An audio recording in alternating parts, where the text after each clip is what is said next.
The Full Melt Show is intended for a mature audience. It contains adult themes, adult content, and sometimes adult language. Listener discretion is advised. The Full Melt.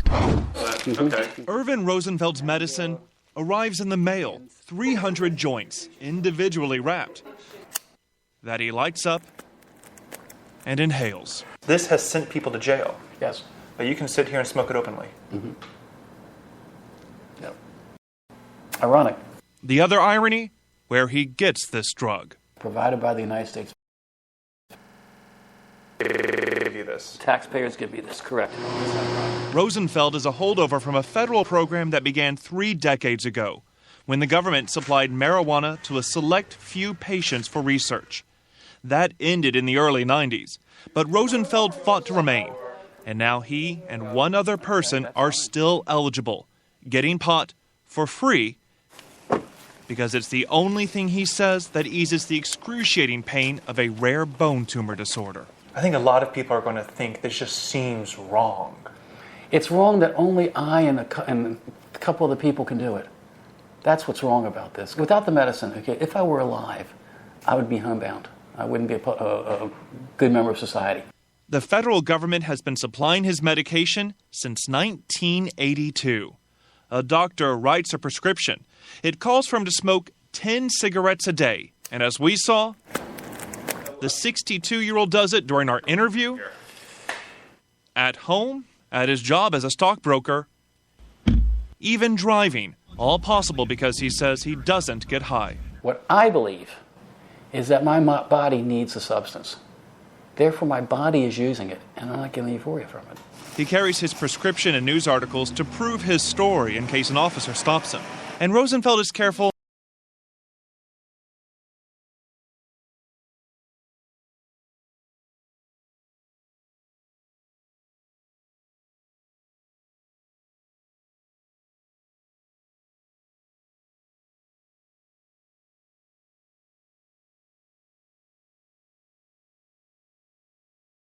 Federal government. It considers marijuana not only illegal, but possibly dangerous, with no proof it has any health benefits that outweigh its risk. The feds wouldn't.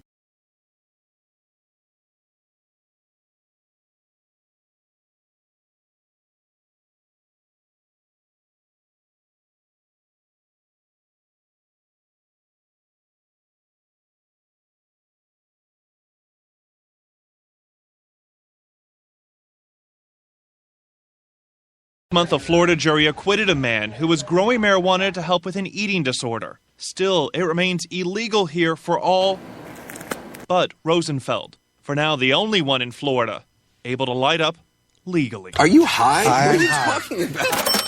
It's the Full Melt. The Full Melt Show. A marijuana discussion about news, culture, politics, and lifestyle. FullMelt.com. Toll free. 844-420-TALK. 844-420-TALK.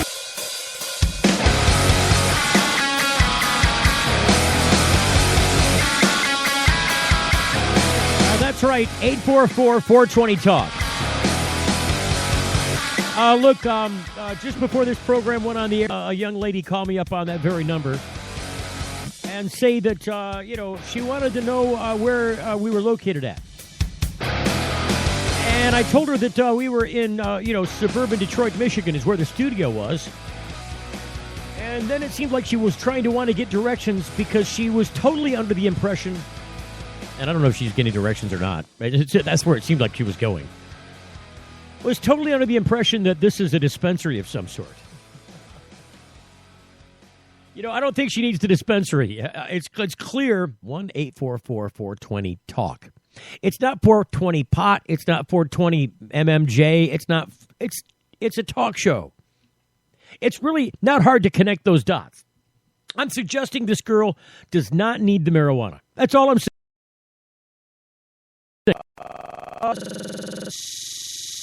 So a lot of people would talk about, you heard Irv Rosenfeld there, a story out of Florida. Irv lives in Florida. And Irv Rosenfeld, I've met Irv. And I've met the only other person in the program that's still alive, LV Musica. And Elvie lives out of, I think it's Oregon? She's either Oregon or Washington. I think it's Oregon, though. I met Elvie when we did a program when we were a weekend show back a couple of years ago. And, boy, she's a charming and a fascinating lady, I'll tell you that. But a lot of people would say that what great fortune these people have. That, Irv and Elvie get mailed to them 300 joints in a tin every month, courtesy U.S. taxpayer from the federal government. And you heard the information about the program. Irv's been getting that stuff since 1982. How cool is that? That you get the weed mailed to his 300 joints. You're supposed to smoke 10 a day for 30 days, and then we'll send you some more. How lucky is that? Let me just tell you that you would not want to be either Elvie or Irv. First off, they have terrible, horrible chronic medical conditions, which disable them considerably. And I'm sure anybody who's disabled doesn't have a fun time with it. But Elvie's got the what is that? The glaucoma, and her vision has been terribly lost by it. And I wouldn't wish the loss of vision. I mean, because really, she's got to have people lead her around. She's got some vision left, but it is essentially useless. She's effectively blind. Now, I'm legally blind. I really am. I'm legally blind. I have extremely myopic vision, very bad vision. But I can correct my vision. And I don't have a chronic long-term problem with my vision outside of I can't see a damn thing without vision correction. And if it gets worse, I'm going to have a problem correcting that vision. But it hasn't gotten worse in a long time. The contact lenses seem to have stopped it. Not so with Elvie Musica. Irv Rosenfeld has a problem with a severe bone disorder. It's an inherited disorder, but it causes him to grow these awful spiny growth bone issues. It's awful growths in his bone. They're considered tumors.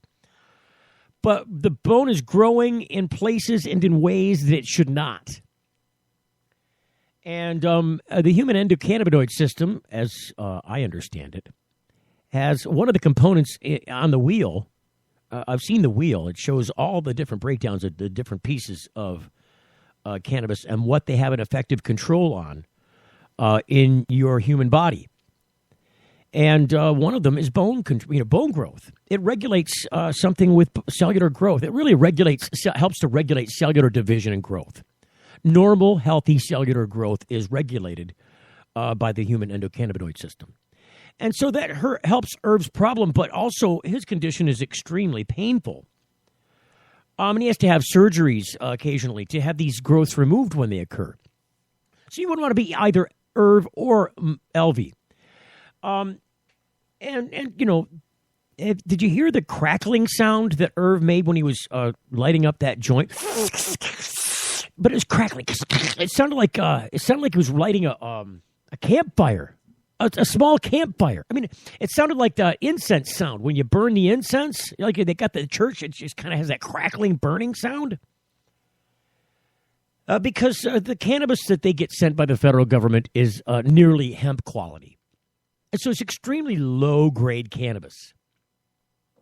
And as far as the THC in it, these plants were grown about 9 years ago, according to the University of Mississippi oversight. They're the ones that are responsible for growing it for the federal government and also storing it and probably issuing it to these patients via the mail. But the problem is that not only is that marijuana has been freeze dried and stored for 9 years before they sent it to them. So they didn't grow some this year and then package it and say send it off to them.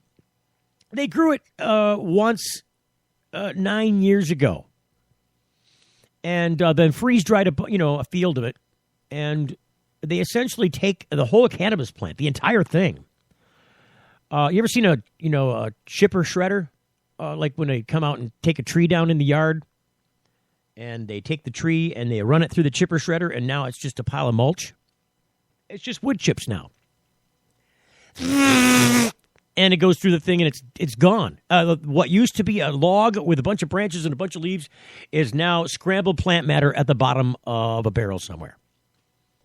That's essentially what they did with this. The part of the cannabis plant that helps you or that gets you really has the effective ingredients in it that get you high for the most part, or that, all of the important parts of cannabis that it's all controversial, is in the flower. It's in the trichromes on the marijuana flower. And it's that dried flower that you would purchase off the street if you're getting it in the black market, if you're going to go buy a bag of weed. You're not going to buy sticks and logs and leaves. You're going to buy the dried flower. That's what you're getting. And if you do find something with a bunch of that crap in there, you don't know what you're doing. And the guy that you're dealing with is ripping you off. Beware of that guy. But it's the dried flowers that have the potency. That's what it. So the federal government says, yeah, just put it through the chipper shredder. They ground up the whole plant until it could be rolled into something smokable. Give you 300 of those and tell you to smoke 10 a day. So that's what they're getting. These guys aren't getting high from this. They're lucky if they're getting any medical benefit from it because it's so low grade. I think Irv actually told me that he opens it up and pulls out the plant matter pieces, the stems, and anything he can identify that isn't really. He picks them apart and re-rolls them sometimes. So he's not smoking all that plant matter because that's carcinogenic. It certainly isn't helping his medical problem. But so don't wish yourselves to be them. They're not lucky people, and what they're getting from the federal government is more hype than it is protocol. Just out of the gate. It's just fact. Having met these people and talked to them and asked them detailed questions about their participation in this federal program, which is ended now. You can't get in it anymore. That was thanks to George Bush. George Bush Sr. did that. The first Bush president. Said, no, we got to get rid of it. 1,000 points of light, no medical pot. I mean, that's what he did. Read my lips, no marijuana. No medical marijuana. So on the other side, when we come back, I wanted to talk about these conservative states. Pennsylvania amongst them. We had Senator Mike Fulmer on the program before talking about his attempts to get stuff passed in the legislature. What an engaged governor there. And Utah, conservative Utah, making another stab, and another stab at getting medical marijuana done. You're getting the full melt. It's not easy out there, but it can be easier. And when it comes to medical marijuana in Michigan and chronic pain management, Dr. Bob Townsend, renowned for his patient advocacy and deep understanding of how patients and medical marijuana certifications fit together, makes it his hallmark to educate and provide the best holistic treatment for your condition. His knowledgeable staff makes you feel warm and welcome, and Dr. Bob makes you feel well. With locations across the state in Cadillac and Gaylord, Kalamazoo, Marquette, Mount Pleasant, Muskegon, Saginaw, Traverse City, you can't beat the convenience and feeling you get knowing you have someone on your side that cares. Denali Healthcare is on the web at denalihealthcaremi.com. Get answers to your holistic health questions or schedule an appointment now by calling 989-339-4464. Chronic pain management and holistic health answers is what they do. It's all they do. DenaliHealthcareMI.com. Get your certification and peace of mind now by making an appointment with Dr. Bob Townsend at 989-339-4464. Got something to hide? Canalock offers discreet and effective storage solutions that destroy odor, so nobody knows. Canalock is a patented charcoal-activated bag that discreetly stores your marijuana. Canalock is made from the same material as military chemical warfare suits. Get yours at Canalock.com. Visit Canalock.com to learn more about no-smell technology.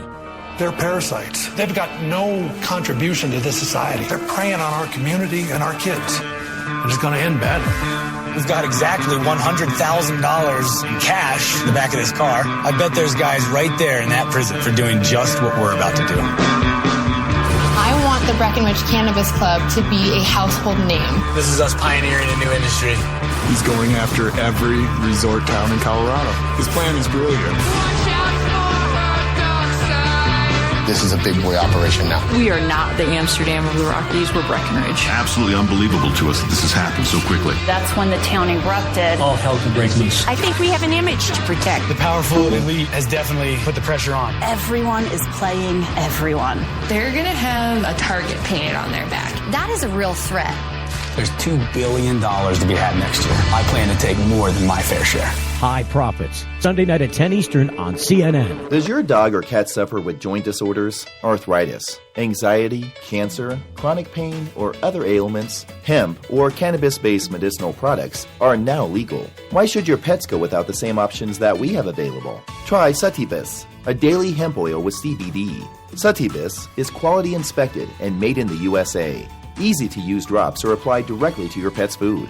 For your pet's wellness, try Sativus drops. Ask for Sativus at your local pet store or learn more at petpain.com. With this warmer weather, I get more active. Headaches and pains keep me from doing things I enjoy, like golfing and working outside my yard. Toledo Hemp Center's new location, 1415 Sylvania Avenue, has shown me there is an alternative to pharmaceutical drugs. I use CBD, cannabidiol, infused hemp lotions, oral sprays, and topical oils. Thank you, Toledo Hemp Center, for helping me restore and maintain my health with no side effects and no high. Find out more at ToledoHempCenter.com. Hey, it's Steve Green for the Sweet Leaf in Flint, because now getting safe access to medical cannabis patients in Flint, Michigan is never more welcoming. Presenting the Sweet Leaf, a brand new patient experience bringing 12 carefully selected caregivers housed in 9 separate offices to distinctly assist you with their knowledge and reputation for excellent patient care. Classes and training coming soon in the large community room. Check it out in person, 400 South Door Highway, or call 810-259-2571. The Sweet Leaf Center in Flint, 810-259-2571.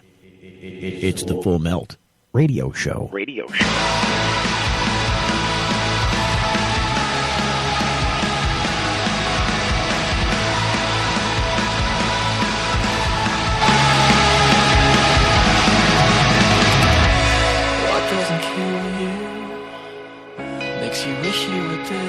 So I just have to say that this issue about conservative states and marijuana is a natural go-together.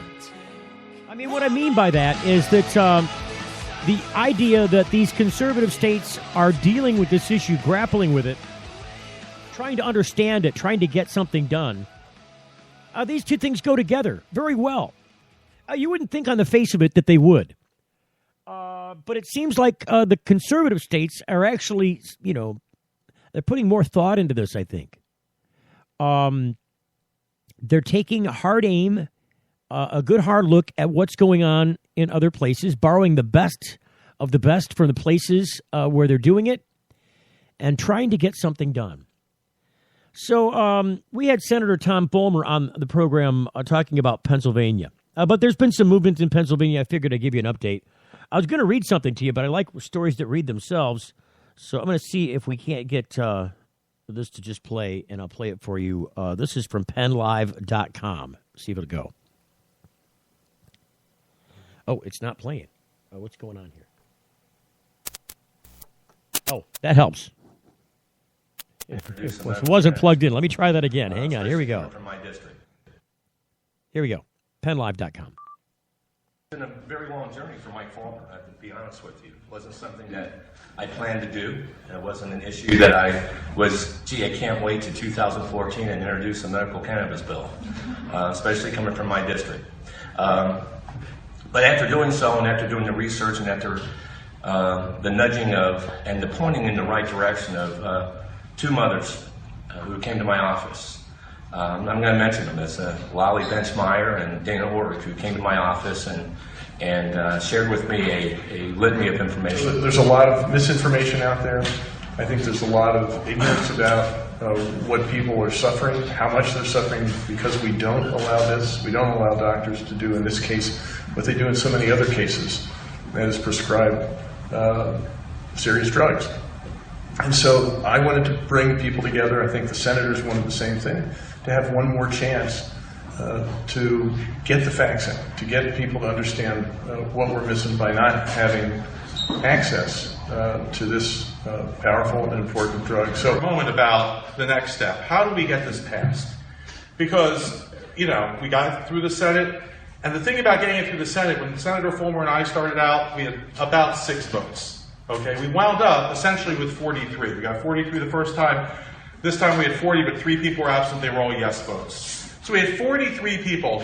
We don't name bridges with 43 votes in the state Senate. Okay, we do nothing controversial on that sort of bipartisan basis. How did we do it? And there's one word, and it's education.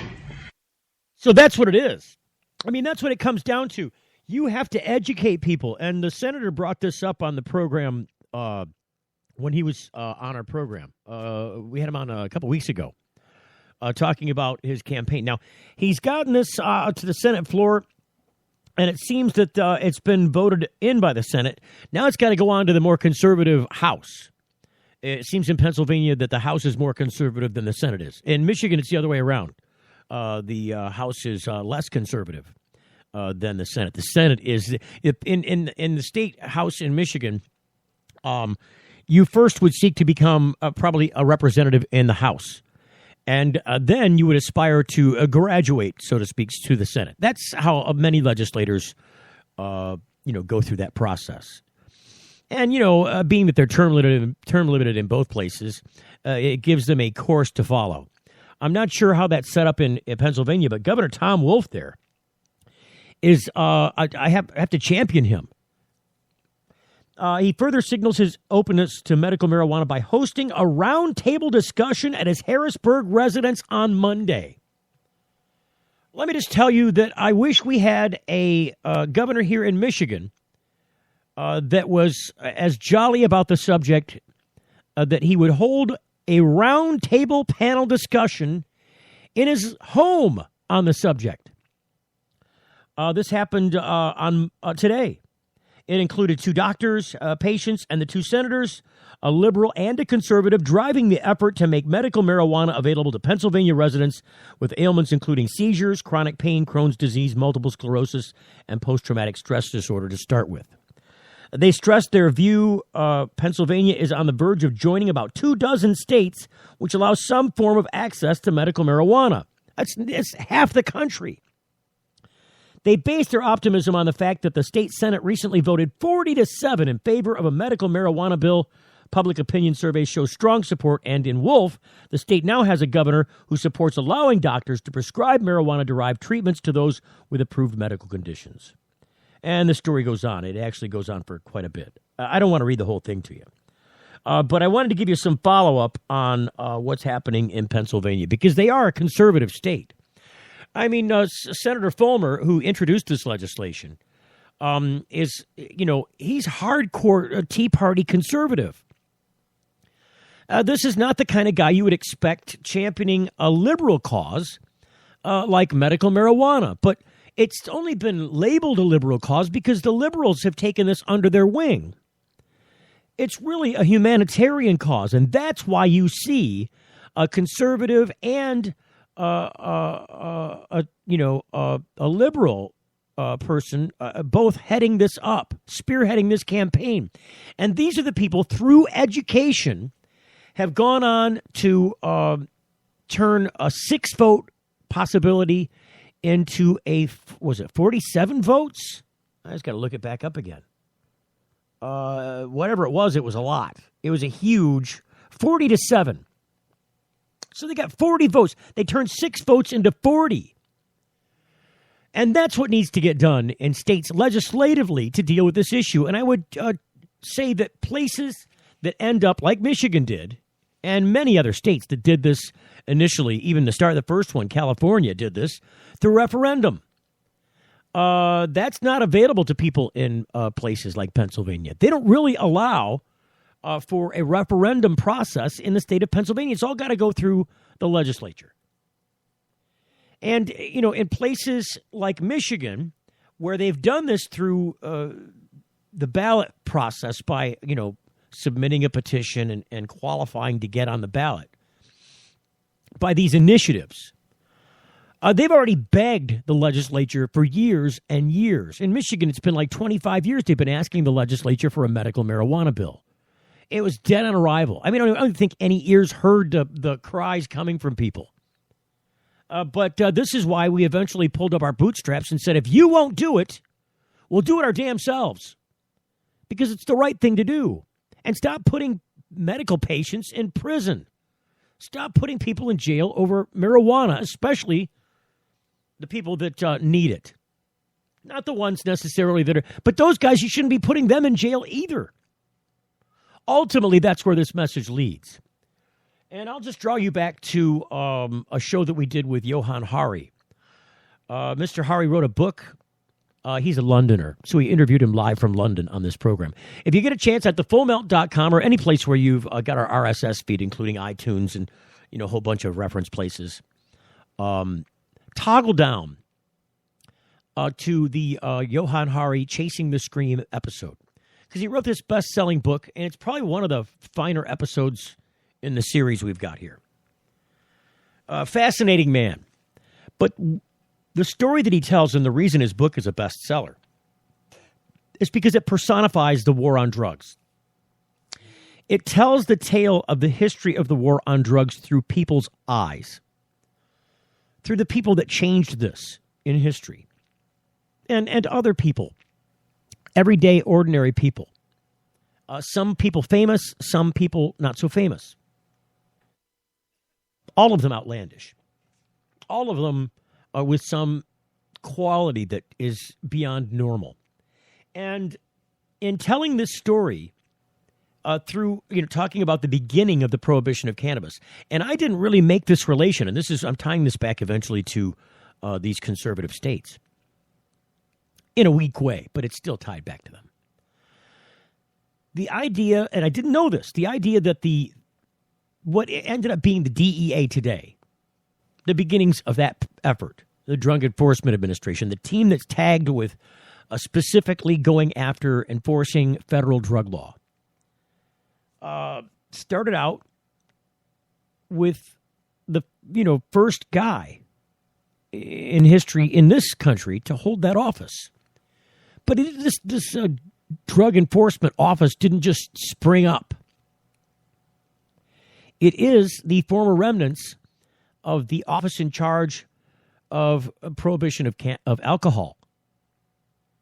So you remember the Al Capone days and the lessons that we learned over prohibition of alcohol? We learned this lesson early on in our nation's history. I mean, once we had the manifest destiny fulfilled and then added Alaska and Hawaii to round it out, and the Philippines and other places, there wasn't much to worry about other than, homesteading and, populating the nation and financial policy and social policy and things like drugs and food and medicine, all amongst them.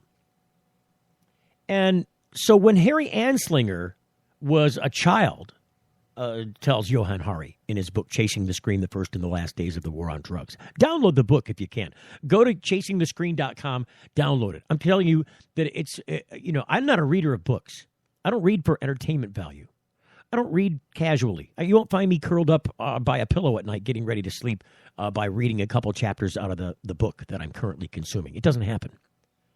The last book I read was The Shining, and I was a kid. I had to read it several times because I can't really read for entertainment value. I really only read and retain anything. I'd find myself, several chapters ahead going, what did I just read? Because I don't remember any of it. My mind was over here somewhere. I don't get the entertainment out of reading. So I haven't read a book in a long time, but I read this book end to end, and I'm telling you, it's fascinating because of the way he tells the story. And this is all historical. But he tells the story through at one point through the eyes of Harry Anslinger. And Harry, as a young kid, had this horrible exposure to a situation where he heard this scream, and this is why the book's called Chasing the Scream. He heard this terrible shriek from the top of a farmer's cabin. And the farmer came outside, hearkened to young Harry Anslinger, who was about 9 years old at the time, and told Mr. Anslinger to rush this note to the doctor's office, not to the doctor's office, but rather to the pharmacist. Take this down to the druggist and fill it henceforth. Make no haste. So off he goes. Did I say that right? I used haste wrong. Anyway, you get the idea. Rush off and get this. It was opiates. This woman had somehow, some way, had become addicted to opiates. And that horrible shriek that she had made was, her withdrawal symptoms. Basically, she was a heroin addict. I'm sure it wasn't heroin she was getting, but it was some narcotic opiate. And so this left an awful. So he comes rushing back. He brings it to the farmer. He goes upstairs, gives it to his wife, and the scream is calmed. She's got her fix, and this left a horrible impression on Harry. And it really gave him the idea that, look, he's in Johann Hari's book, he talks about this really founded his ideal as principle, his chief goal, which is finding some way to mitigate that problem. And we're talking a young Harry Anslinger. Was it 1937? I don't know. I'm misquoting a date here. But he took over the alcohol department it was this old department that used to be the Prohibition Department, the alcohol prohibition department. The federal cops who would come out and knock down the stills and knock holes into barrels with the distillates, and break the beer and the wine bottles, dump out the bathtub gin. Those guys, you've seen them in the old black and whites. Those people were pretty much had no job at the end of Prohibition. And so Harry Anslinger was given the job of converting the old alcohol prohibition department, the federal police involved in chasing that issue down, into now the new drug enforcement wing of leaving out alcohol. That was the beginning of the Drug Enforcement Administration. And so now he had a new cause. And I guess when you talk about tying this back to Pennsylvania, that prohibitionist message has been reinforced for so very long that it's taking these conservative people a very long time to get people in front of them to give them a credible case to bring medical marijuana forth in their state. It's getting done. And so when we come back, I want to talk about an even more conservative state. It's Utah. You're getting the full melt. It started with Weed 1. Some have called it a watershed moment. Then came Weed 2. It's absurd that we would have to do this to get medicine. Now Dr. Sanjay Gupta is at it again, and he's reaching higher than ever with Weed 3. I never thought I would be smoking weed in the hospital. The movement behind it. We demand this plant go through the process of the FDA. The radical research. I have to say I'm kind of stunned. Weed 3, the marijuana revolution. Each week, Pot Pitch takes a look at different medical or legal pot business as they attempt to seek investment capital and partners in order to take their business to the next level. What do investors like? And which entrepreneurs are shown the door? Real venture capitalists, smart entrepreneurs, and exciting business models in a brand new industry. Cannabis. Pot Pitch. Find out what this new marijuana industry will look like and who its players will be. Real deals, real people, real decisions. Pot Pitch at potpitch.com and featured on the Full Melt Radio Show. Got something to hide? Canalock offers discreet and effective storage solutions that destroy odor, so nobody knows. Canalock is a patented charcoal-activated bag that discreetly stores your marijuana. Canalock is made from the same material as military chemical warfare suits. Get yours at canalock.com.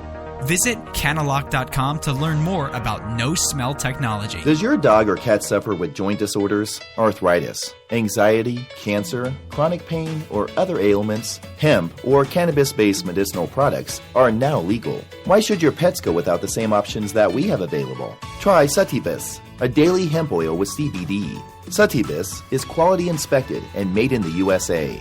Easy-to-use drops are applied directly to your pet's food.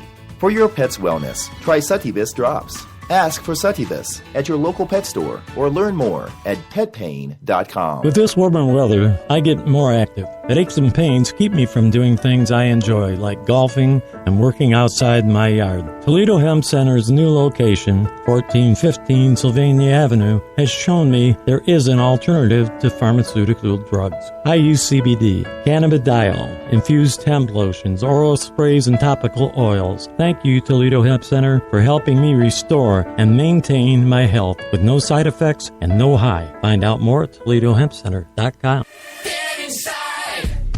It's the Full Melt Radio Show. Radio Show.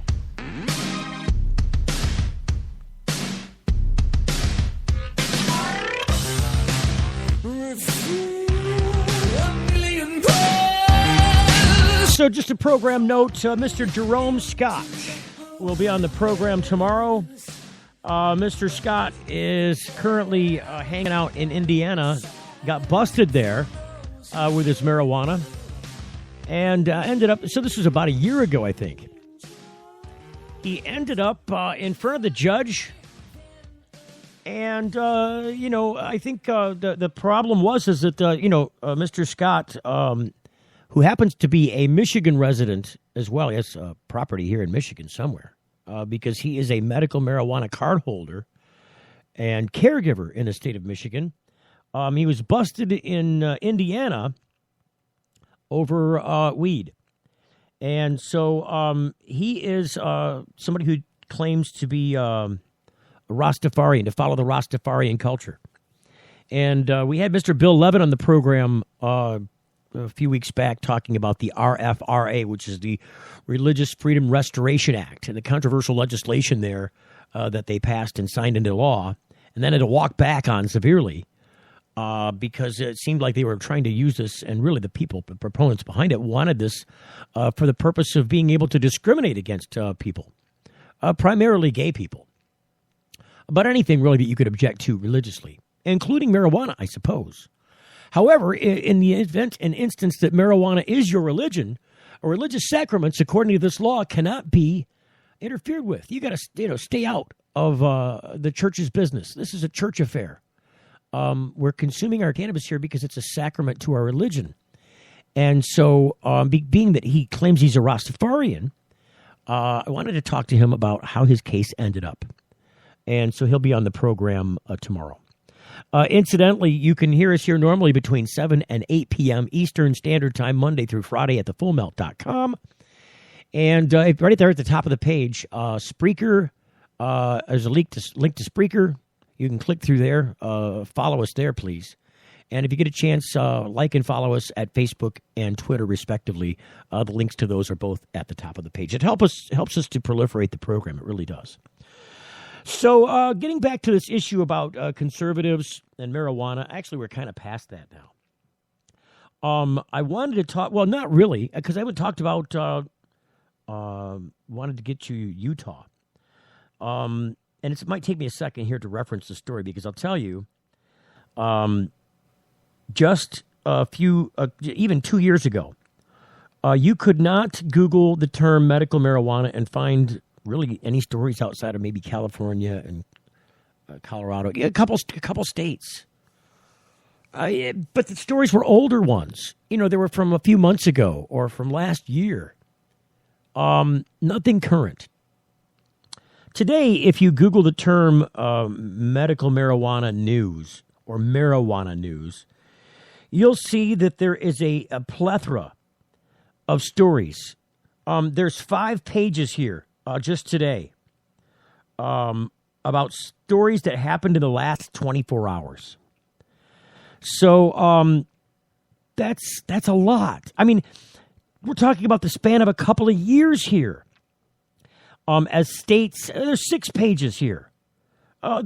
Story 12 hours ago, 6 hours ago, 4 hours ago, 7 hours ago, 10 hours ago, 18 hours ago. That's when these stories got published.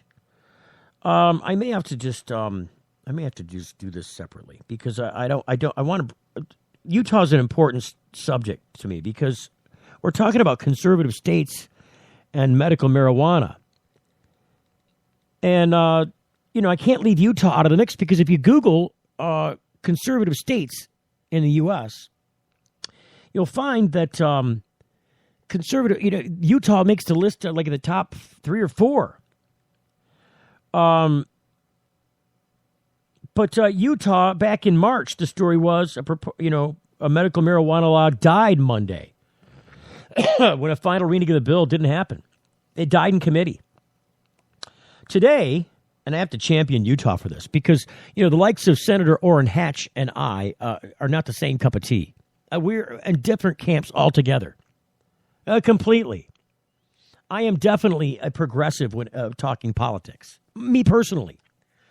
The show, it doesn't matter to me if you're a liberal, if you're conservative. I don't care what your political branding is. When you're talking about medical marijuana and drug policy as a whole, these are ubiquitous terms. These things are across the board. It happens to everybody. It's like disease. You can't say that, the flu is a conservative or a liberal or a progressive ideal. It simply can't be done because it's a human condition. It applies to everyone. Everybody gets the flu or is potentially subject to getting the flu. Marijuana, especially medical marijuana, is much the same. It's much akin. Because it does the same thing for all people who are afflicted with horrible stuff when you're talking about medical marijuana. And there's a realm of things that medical marijuana can affect. And there's just, there are some known things. It's been known for a long time, which is why they've been asking the government for a long time, at least to allow this medically. Look, reschedule it to Schedule 2. Have the decency. Now that maybe Miss Michelle Leonhardt is out of the picture, maybe the new DEA head could look at this with a more optimistic eye and say that, and admit to Congress that marijuana is less dangerous than heroin or cocaine or methamphetamine, all of which have legitimate medical uses in the law. You can get all of those things medically, but you cannot get cannabis. Go figure. Hopefully, the new person will take over and do something about that, at least from the DEA's standpoint. It's another week of progress as we look at the. So this is we're talking about. This is in Leafly.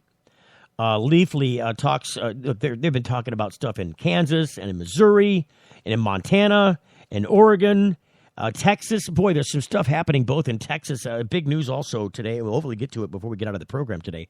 I got some hot news out of Missouri. This just burns my craw. It burns my mouth. It's like hot food. Utah has reintroduced a medical marijuana bill. Senator Mark Madsen, he's a Republican from Saratoga Springs, authored the bill and would make medical cannabis available to those with severe or chronic disorders like cancer, intractable epilepsy, and HIV/AIDS. The bill made it to the Utah Senate last year, and it died by a narrow margin. Senator Madsen says he's been consulting with the experts to make improvements on the proposal and actually traveled to Colorado to test out the medicine for himself. Go figure. For science, obviously. But seriously, Senator Madsen has faced a lot of intense opposition. He tried it himself. I'll say it again. He tried it himself. Intense opposition in his attempts to get this bill to see the light of day. The bill is expected to be seen by the Utah State Interim Health and Human Services Committee next week. Again and again and again, they're going to stab away at this. Look, in Pennsylvania, they got to do it this way. If it's going to get done at all, it has to get done this way. I'm not sure if they've got a ballot petition process. I've never looked into it in Utah. But, Utah is one of the most conservative states. It'd be like the dry county if you're talking about some southern county that doesn't allow booze still. Because there's still those guys. And let me just remind you that this is a subject that is changing face. New industries are being created at the destruction of others. And it's those people. I have to focus you on this for just a moment. It is those people that are profiting off of the prohibition of cannabis and other drugs that are usually, if you follow the money, and I've always said it's an underlying theme behind this program. I'll say it again. Follow the money. It tells you the truth about what's going on. Skip all the rhetoric. Skip what everybody's telling you. I don't care if it's me or somebody else. Follow the money. It will tell you the truth. The people that are like Kevin Sabet and others are paid as spokespeople, like Hillary Clinton running around giving speeches for big bucks. You can't get Kevin Sabet to show up at an event unless you're paying him. And these guys are all part of the prohibitionist network. They're still propping up these laws because there are bottom lines to companies, organizations, and businesses at stake. And they're all willing to throw up some of that big money to protect their industry, their interest in their business. Because it all goes bye-bye the moment you start talking about medical marijuana or retail cannabis as an industry. Theirs gets destroyed while yours gets created. It's not a comfortable place to be in. But if you look at, and the reason I say follow the money is because there's a huge prohibitionist industry that's grown up since the days of prohibition. And it's had several decades to cement itself into place and grow further, aunts and uncles, subsidiaries of their own business. And primarily we're talking about the people who make testing devices to test people for drugs, principally sold to employers, who then principally employ a company to do this testing for them. The courts and the court systems all do this drug testing to make sure you're not doing any drugs while you're on your probation or while you're on any kind of judicial oversight. The police, amongst them, all these people have monetary incentives to keep prohibition in place. And so this is why it's taking people like Senator Fulmer in Pennsylvania and the fine folks out in Utah so long in getting the message overturned. It's all about the education. More on stuff happening with marijuana next. You're getting the full melt. Got something to hide? Canalock offers discreet and effective storage solutions that destroy odor, so nobody knows. Canalock is a patented charcoal-activated bag that discreetly stores your marijuana. Canalock is made from the same material as military chemical warfare suits. Get yours at canalock.com. Visit canalock.com to learn more about no-smell technology. Each week, Pot Pitch takes a look at different medical or legal pot business as they attempt to seek investment capital and partners in order to take their business to the next level. What do investors like? And which entrepreneurs are shown the door? Real venture capitalists, smart entrepreneurs, and exciting business models in a brand new industry, cannabis. Pot Pitch. Find out what this new marijuana industry will look like and who its players will be. Real deals, real people, real decisions. Pot Pitch at potpitch.com. And featured on the Full Melt Radio Show. Imagine a world where patients can use marijuana like any other medicine. The Marijuana Patients Organization challenges the status quo by helping our neighbors to enjoy a better quality of life. Visit the MPO at marijuanapatients.org and enjoy informative articles, engaging debates, and information about treatments, doctors, and dispensaries in your area. Over 50,000 people have registered at marijuanapatients.org since 2010. Join us at the Marijuana Patients Organization today, marijuanapatients.org. It started with Weed 1. Some have called it a watershed moment. Then came Weed 2. It's absurd that we would have to do this to get medicine. Now Dr. Sanjay Gupta is at it again, and he's reaching higher than ever with Weed 3. I never thought I would be smoking weed in the hospital. The movement behind it. We demand this plant go through the process of the FDA. The radical research. I have to say I'm kind of stunned.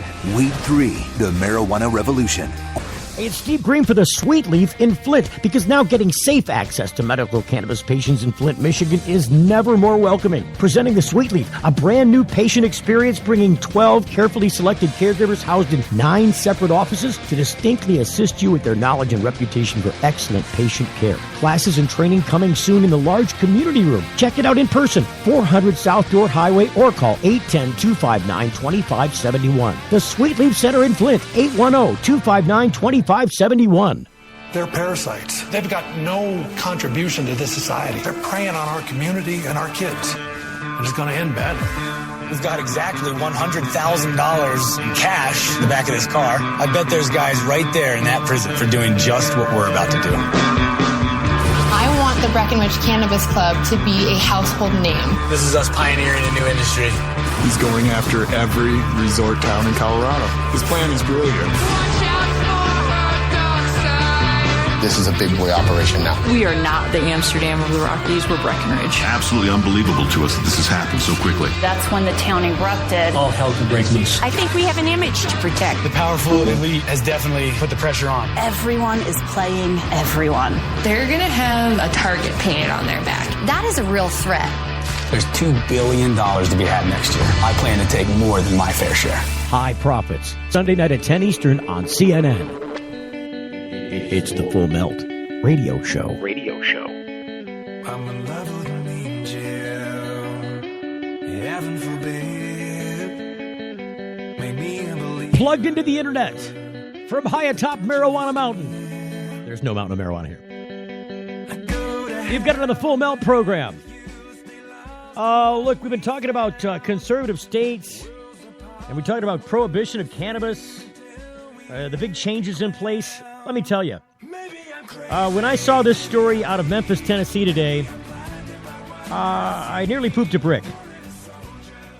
This is a major, major violation of federal law, if this is true in any way, shape, or form. I'm reporting to you from the Clarion Ledger.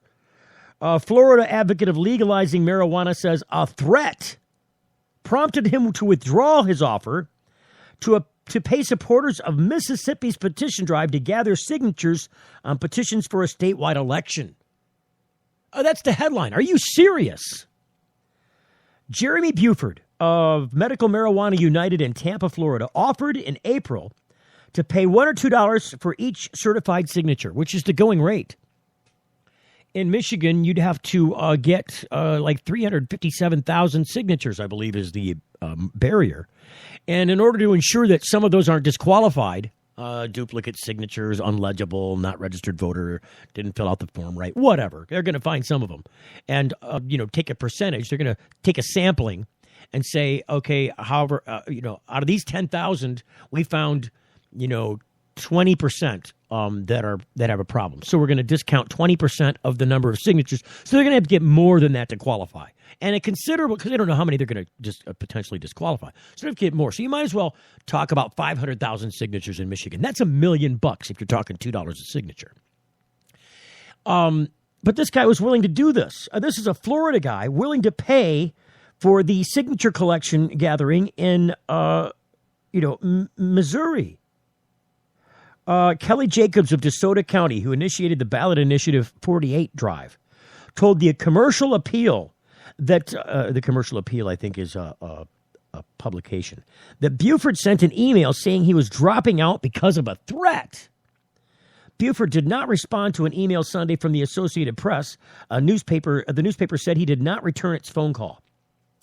In his last email to Jacobs and other Mississippi supporters, he said he decided to withdraw after consulting with law enforcement and attorneys, the newspaper reported. He did not describe the threat. Buford said he would refund all donations he has received in support of the Mississippi Payment Program. This is your fight now, the email concluded. Mississippi's ballot initiative 48 would legalize marijuana for adults and impose a 7% sales tax. See, that's the right way to do it. You don't want to go greedy, hog wild on a sales tax because it's going to generate money for the state, which is a good thing. It gets this from all licensed businesses. This extra tax is, part of the bonus in attracting legislators to get this kind of stuff done. But it's not enough for the legislature here but they're trying to sell it to the people to say, hey, we can raise some good money for the state. Because if you tax it too much, you're going to end up with a problem. Where you've really tried to eliminate the black market, but you've created another one trying to avoid the tax market. Instead of trying to avoid getting, busted for marijuana, they're trying to avoid paying for the, for the tax. So 7% is reasonable, but it's all gone now. All hope is abandoned. It's also would legalize growing industrial hemp. So they did this all the way around. Jacobs said she didn't have any more information about the alleged threat. Buford had offered to pay the signature collectors $1 for each signature verified by local clerks and $2 in areas where signatures had been particularly difficult to gather. Law doesn't allow people to be paid to sign a petition, but those collecting signatures may be compensated. Jacobs said about 8,000 certified signatures have been collected so far. More than 107,200 would be needed to get the measure on the ballot. See, it's a lot easier in Missouri than it is in Michigan. Asked if she thought the Mississippi effort would succeed, Jacobs was optimistic long term. We're headed in that direction, she said. I don't know how fast. Apparently not as fast as it used to be when you had a couple $100,000 behind you. Because that's potentially what it could have cost. I would say that I would want to involve the FBI on that.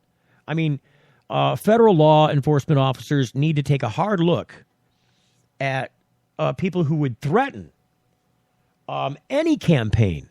I don't care what you're campaigning for. This is America. This is a democracy, and healthy democracies are allowed to put forth petition drives, whether they are popular or not. They will succeed or fail on their merits, not based on some threat. I don't think you can threaten anybody over these issues.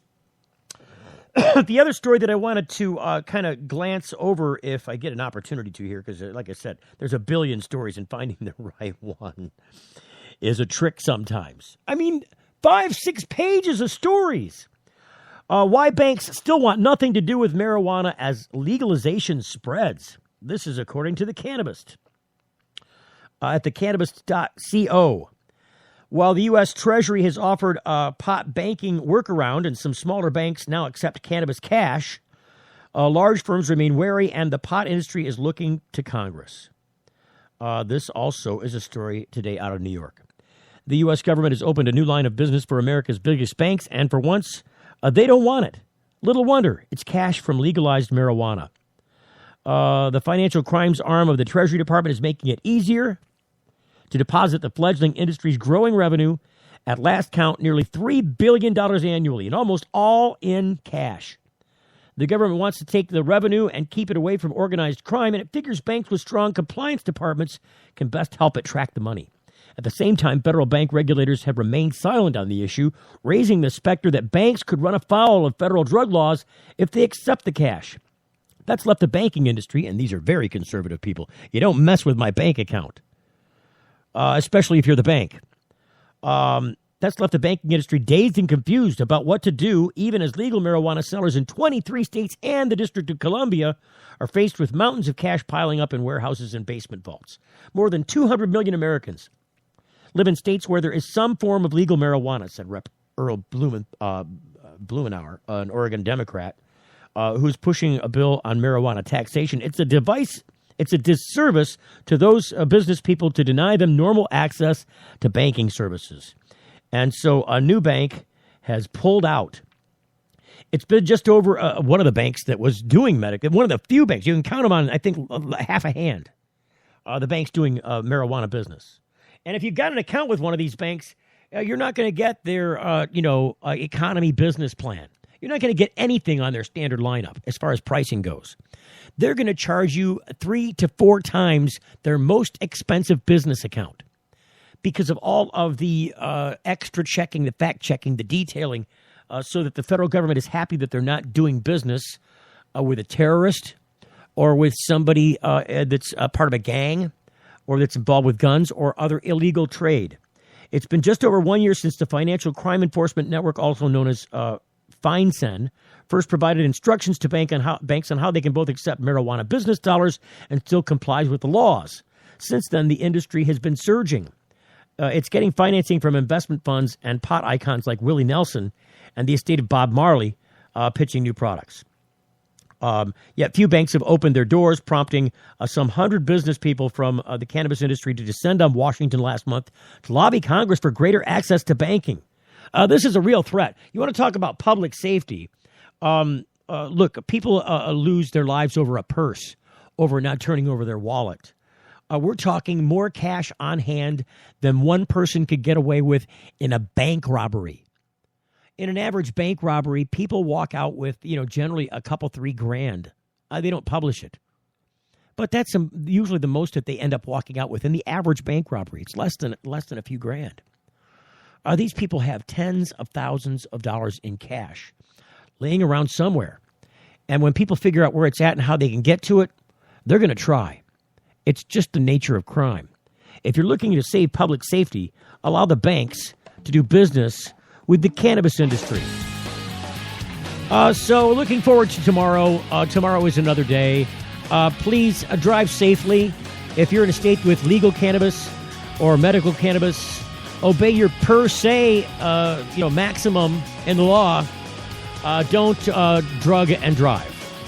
Thanks, and we'll see you tomorrow next time on The Full Melt Show. Thanks for coming. The Full Melt Show is a production of TFM Media.